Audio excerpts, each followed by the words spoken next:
Hi friends, Anitha food blogs అండి. మేము ఈరోజు ఆపిల్ జ్యూస్ చేసుకుంటున్నాము. చూడండి. ఫస్ట్ అయితే యాపిల్స్ మీది తోలు తీసేసుకొని కోసుకోవాలి చిన్న చిన్న పీసెస్.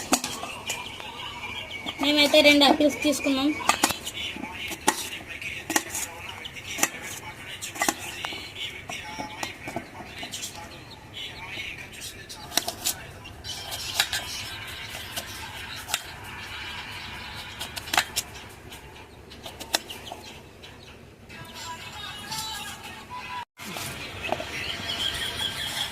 మనమైతే మంచిగా పీసెస్ అయితే కట్ చేసుకోవాలి.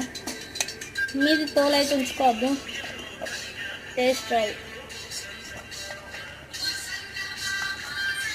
తీసుకున్నామా, మిక్సీలో వేసుకున్నాం.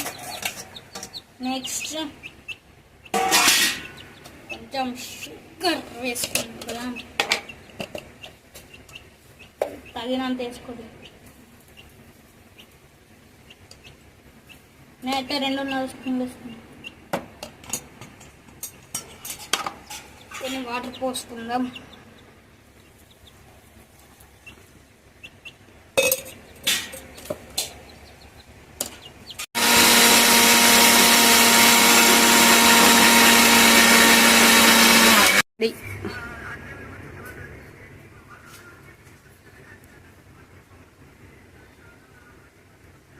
ఆపిల్ జ్యూస్ రెడీ అయింది ఫ్రెండ్స్. చూడండి, మా చెర్రీ చేసిండు ఆపిల్ జ్యూస్.